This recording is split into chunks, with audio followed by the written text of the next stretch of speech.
My name is Greg Peterson, and I'm a journalist who lives near Marquette, Michigan.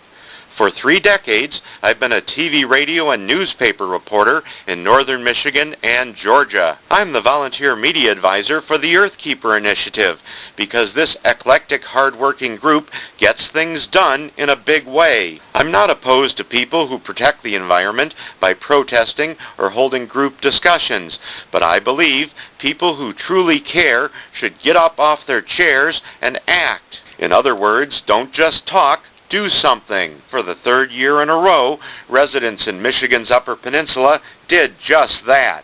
Northern Michigan residents turned in over 1 ton of drugs, plus additional narcotics worth an estimated $500,000 at 19 free collection sites across the Upper Peninsula, also known as the UP. Yes, over 1 ton. That's a lot of pills, and the UP is in a very remote area. Ask anyone. Some of the 400 volunteers, many Northern Michigan University students, drove 6 hours round trip to man the collection sites. The Earth Day 2007 project targeted all old and unwanted pharmaceuticals and personal care products like shampoos, lotions, and perfumes. Assistance was provided by the Michigan Pharmacists Association and numerous law enforcement agencies, including the DEA and Michigan Sheriff's Association.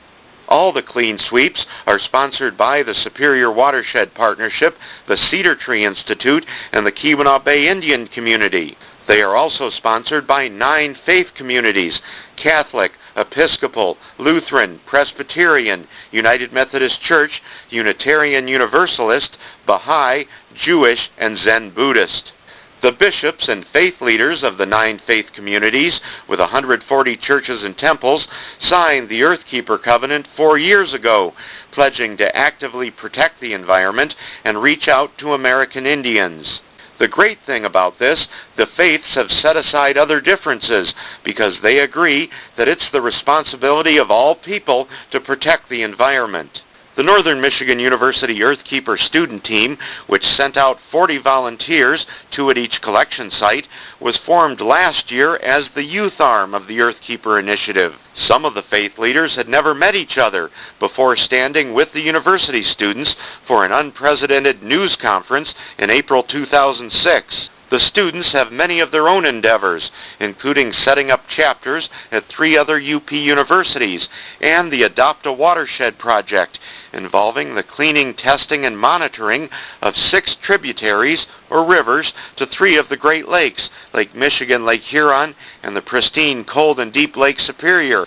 Funded by the U.S. Environmental Protection Agency and Thrivent Financial, the EPA says pharmaceutical collections are important because when flushed or dumped down the drain, trace amounts of the medicines return in your drinking water and rivers because water treatment plants, many of them, are not designed to remove those chemicals that are harmful to the wildlife and possibly humans. Northern Michigan religious leaders say the results show their environmental message is being heard.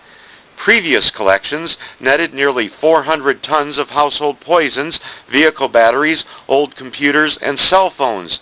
All were recycled or properly disposed. The 2006 clean sweep saw 10,000 people drop off over 320 tons of electronic waste, like old and broken computers and cell phones. By the way, the Cedar Institute and the Superior Watershed Partnership have several other ongoing faith-based environmental programs, including the Manoomin Project. Manoomin means wild rice in Ojibwa. For the 4th year in a row, the Manoomin Project will teach at-risk teenagers to respect themselves and nature by planting and restoring once native wild rice at numerous remote lakes and streams, with help from KBIC American Indian Guides. Prior to the Manoomin Project, many of the teens had trouble with the law and ended up in juvenile court. The teens learn about wildlife, even seeing bear cubs and bald eagles. The teens also learn about American Indian customs and traditions. But teenagers have the opportunity to explore their own faiths and beliefs. However, religion is not forced on the youths, but they have access to a wide range of religious information if they desire. If you'd like to help support either the Newman Project or the Earthkeeper Initiative, contact the Superior Watershed Partnership or the Cedar Tree Institute. These days, it's hard to know who to trust, but I'm one news reporter who believes volunteering for the Earthkeeper and Newman projects is a great use of my time and energy. For more information, contact the Superior Watershed Partnership at 906-228-6095 or call the Cedar Tree Institute at 906-228-5494 or call me at 906-475-5068. I'm Greg Peterson, and you're watching Earthkeeper TV.